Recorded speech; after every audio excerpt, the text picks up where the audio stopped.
भक्तों, ओम नमः शिवाय, श्री शिवाय नमस्तुभ्यम, जय श्री महाकाल। जी हाँ भक्तों, आप सबको भी पता है कि कल 26 फरवरी को फागुन सोमवार का महापर्व आ गया है। जी हाँ भक्तों, कोई भी सोमवार हो महादेव के लिए खास ही होता है। सारे हिंदू धर्म के लोगों के लिए, सनातनी के लिए बहुत ही खास होता है कोई भी सोमवार हो।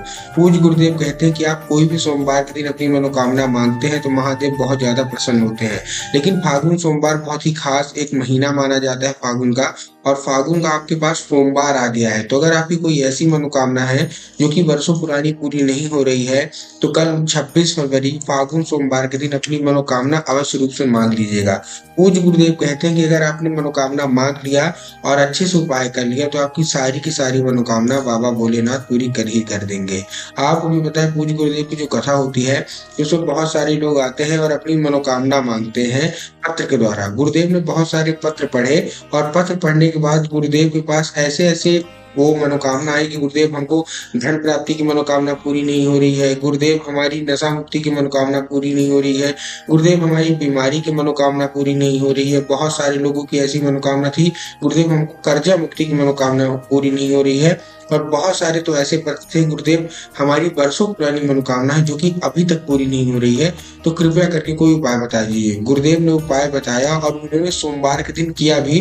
और गुरुदेव की कथा में फिर से आए 1 से 1.5 महीने के बाद, गुरुदेव धन्य हो आपका, आपके द्वारा बताया गया उपाय हमने कर लिया है सोमवार के सोमवार, और हमारी सारी की सारी मनोकामना पूरी हो गई है। तो जितने भी लोग मेरी आवाज सुन रहे हैं, अगर आप भी चाहते हैं कि आपकी मनोकामना पूरी हो जाए, तो कल 26 फरवरी को फागुन सोमवार के दिन अवश्य रूप से आप उपाय कर लीजिएगा।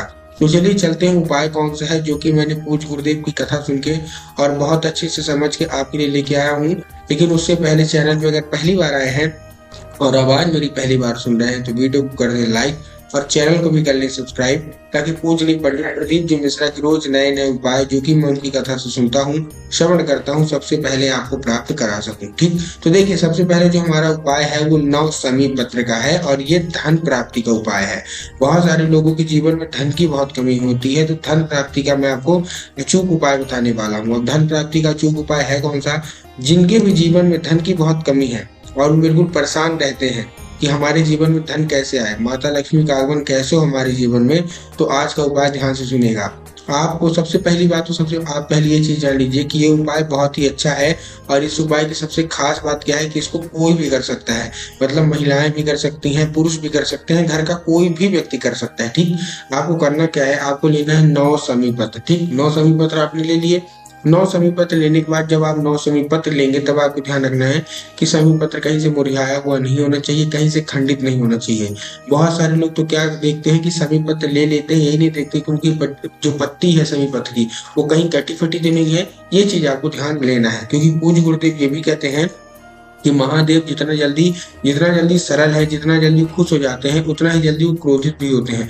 तो आपको महादेव को क्रोधित नहीं करना, आपको उनको खुश करना है, अपनी मनोकामना मांगना है। आपको क्या करना है, 9 शमी पत्र लेना है। ध्यान से सुनिएगा, ये धन प्राप्ति का बहुत बड़ा उपाय मैं आपको बता रहा हूँ। अगर आपने कल फागुन सोमवार के दिन कर लिया, सुबह सुबह आपकी सारी की सारी मनोकामना बाबा भोलेनाथ पूरी कर ही कर देंगे, ऐसा गुरुदेव ने कहा है। आपने 9 शमी पत्र लिया, 9 शमी पत्र लेके आपको चुपचाप कहाँ पहुंच जाना है, शिव मंदिर। अब देखिए शिव मंदिर तो आप पहुंच गए, अब शिव मंदिर में आपको अर्पित कहाँ कहाँ करना है। देखिए आपके पास 9 शमी पत्र है, आपको 3 जगह अर्पित करना है। कहाँ कहाँ? सबसे पहले तो आपको जो 5 शमी पत्र है वो आपको बाबा भोलेनाथ की शिवलिंग पर अर्पित करना है, उनका मूल मंत्र बोल के। उनका मूल मंत्र कौन सा है? श्री शिवाय नमस्तुभ्यम। ये आप सबको पता है। तो बाबा भोलेनाथ का मूल मंत्र आपको बोलना है और एक एक करके। देखिए आपके पास 9 है, आपको 5 निकालना है अलग से। 5 आपको क्या करना है, श्री शिवाय नमस्तुभ्यम का जाप करके एक एक करके। जैसे पहला आपने शमी पत्र रखा तो श्री शिवाय नमस्तुभ्यम, दूसरा आपने शमी पत्र रखा फिर श्री शिवाय नमस्तुभ्यम, तीसरा आपने शमी पत्र रखा फिर श्री शिवाय नमस्तुभ्यम। ऐसे करके आपको क्या करना है, 5 के 5 आपको क्या शमी पत्र अर्पित करना है और श्री शिवाय नमस्तुभ्यम का जाप बोलते रहना है। ठीक, आपने 5 अर्पित कर दिया। उसके बाद आपके पास 4 बचे, तो आपको 4 में से 3 आपको शमी पत्र कहाँ अर्पित करना है, भगवान गणेश की जगह पे। अब देखिए अगर आपको पता है कि भगवान गणेश की जगह कहाँ होती है तब तो बहुत अच्छी बात है, लेकिन बहुत सारे लोगों को यही नहीं पता कि शिवलिंग पे भगवान गणेश की जगह कहाँ होती है। तो मैं आपको बताना चाहूंगा, जलाधारी के बाएं हाथ, मतलब जो जलाधारी है उसके लेफ्ट भाग में भगवान गणेश की जगह होती है। तो आपको क्या करना है, 3 शमी पत्र भगवान गणेश की जगह पे अर्पित करना है। एक नाम लेके, कौन सा? मयूर ध्वज। महादेव के जो बेटे हैं भगवान गणेश, उनका एक नाम है मयूर ध्वज। तो आपको मयूर ध्वज का नाम लेके आपको क्या करना है? अर्पित कर देना है। ठीक, आपने अर्पित कर दिया। अर्पित करने के बाद अभी भी आपके पास एक समी पत्र शेष बच रहा है। अब इसको आपको कहाँ अर्पित करना है? इसको आपको जैसे ही आप शिव मंदिर की चौखट से बाहर निकलेंगे, तो जैसे ही आप शिव मंदिर की चौखट से बाहर निकलेंगे, तो चौखट के लेफ्ट साइड मतलब बाएं भाग में आपको क्या करना है? ये रख देना है। रखने के बाद आपको उसी समी पत्र के ऊपर से आपको एक दिया भी लगा देना है। दिया कौन सा होना चाहिए? जैसे आपने समी पत्र रखा, तो समी पत्र के ऊपर ही आपको एक दिया लगाना है, जो कि मिट्टी का होगा, गोल बाती होगा और घी का होगा। ठीक है ना। बहुत सारे लोग जो दिए में गलती करते हैं, वो क्या करते हैं, वो कहीं आटे का दीपक ले लेंगे, कहीं तेल डाल देंगे। तो आपको ऐसा नहीं करना। समी पत्र रखना है चौखट के बाएं साइड, और चौखट के बाएं साइड रखने के बाद आपको क्या करना है? एक दिया भी अर्पित कर देना है। पूज्य गुरुदेव कहते हैं, जिस व्यक्ति के घर में माता लक्ष्मी का आगमन नहीं होता, बहुत कलह मची हुई रहती है और उसके घर में धन की बहुत ही कमी रहती है, केवल केवल ये उपाय कर लेगा तो उसकी सारी की सारी धन संपदा, जो भी दिक्कत होगी, सब बिल्कुल दूर हो जाएगी। ठीक, ये आपने कर लिया। अब हम बात करते हैं मनोकामना पूर्ति की। बहुत सारे लोगों की ऐसी ऐसी मनोकामना है जो कि वर्षों पुरानी पूरी ही नहीं हो रही है। तो आपके पास एक बहुत अच्छा मौका है। देखिए, इस उपाय में आपको करना क्या है? इस उपाय में आपको 1 लोटा जल लेना है, 3 बूंद गंगा जल लेना है, और क्या लेना है? आपको 7 बेल पत्र। अब देखिए, आपको भी पता है, पूज्य गुरुदेव भी हमेशा कथन बताते हैं कि अगर आप महादेव को कोई और चीज अर्पित करते हैं, नहीं करते, कोई दिक्कत नहीं है। मीठे का भोग लगाते हैं, नहीं लगाते, कोई दिक्कत नहीं है। लेकिन अगर आप महादेव को धतूरा, बेल पत्र, समी पत्र और ये सब अर्पित कर देते हैं, तो महादेव बहुत ज्यादा प्रसन्न हो जाते हैं।